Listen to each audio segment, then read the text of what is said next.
We are talking about the human rights specifically dedicated to water and sanitation. Of all the human rights issue, why is this one of particular importance to you? Well, I think first one has to understand there's no hierarchy between human rights. They're all interrelated, so we have to look at all of them. But water and sanitation, these two human rights, probably have not got enough attention in the past because people were not as aware that water and sanitation were going to be such a problem. The case of water is very easy. We are overusing water resources. In the last century, world population tripled, but water consumption rose sixfold. And that pattern is continuing. And we know that water is a finite resource. So it's important to raise awareness on these two very important human rights. Because of course water and sanitation concern all spheres of life and very basic human rights. The right to food, the right to health, and the right to existence. Without water there is no life. That is why we consider it to be a very important issue, and we have dedicated a certain amount of effort to promote these two human rights. Over the past decade, how has Germany been supporting the development of the human rights to water and sanitation? Well, among other things, we have introduced, together with Spain, resolutions both in the Human Rights Council here in Geneva, but also in the General Assembly in New York. And we have highlighted certain aspects of water and sanitation. We have highlighted, for instance, the rights of girls and women. And we have also highlighted the connection between water and sanitation on one side and climate change on the other side. So these are two aspects where we think it is important to make progress.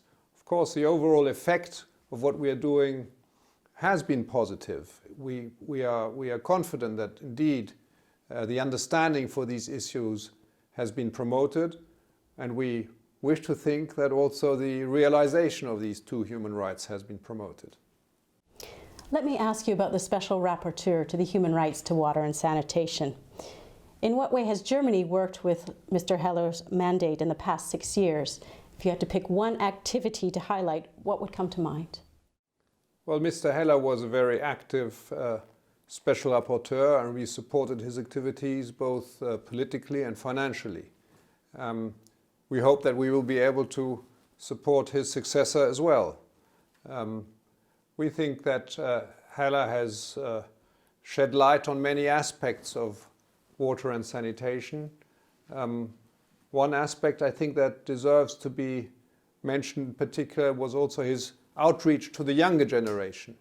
Water and sanitation are of great importance for the younger generation because it concerns their future. And therefore we'd like to think that that is an area that will continue to be in our focus as well. Looking at the progress made so far on sanitation, who or which group do you think is still being left behind in the world? I think water and sanitation concerns everybody. It would be unfair to pick out a specific group. Of course, we have to recognize there are specific issues that concern specific groups. There are issues which concern girls and women, there's issues concerning the younger generation, there's issues concerning populations in specific parts of the world. But nevertheless, it would be wrong to single out a group because I think the principle should apply. Nobody should be left behind. When it comes to water, sanitation and hygiene, what issue specifically outrages you? Again, I think it doesn't make any sense to establish a hierarchy. These rights are so fundamental because they really impact on the health of and the living standards and the possibilities to exist in decent circumstances. So I think we have to take that into account. We have to see that these rights impact individuals, but they impact societies at large as well. So we should keep that in mind and not try and single out certain parts of either people or certain aspects of these rights. Looking forward to the next decade, what could be the role of the special rapporteur to promote further and protect the human rights to water and sanitation? What could be the role of state and non-state entities? Special rapporteurs are independent people. They have the obligation to ask difficult questions, to ask these questions to government and to other actors, even non-state actors, non-governmental actors. So we would hope that Leo Heller's successor would fulfill that role, ask difficult questions across societies, but also within the UN system. And his role is to show where things can be improved and give the right impulses for us. When we talk about WASH, water is often highlighted more so than sanitation and hygiene. How can these components, sanitation and hygiene, unlock the change needed to achieve the SDGs in the coming 10 years? I believe that the issue of hygiene concerns everybody, but in specific ways it concerns women's rights as well. It is so important that women are empowered to play their full role in societies. Now we all know that if the possibilities and the conditions are not right, it will create inequalities in society. It will create specific problems for the health of women, their role in the labor market. That is why this has to be corrected. So let's also look at these issues through the gender lens. Germany had one of the higher tax rates on feminine hygiene products in the European Union, but this changed this year.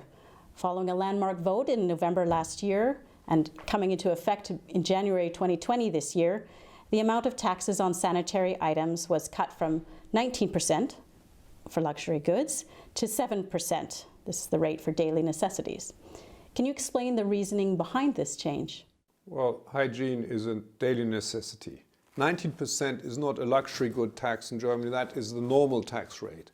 And then we have a reduced tax rate for things like food and other daily necessities.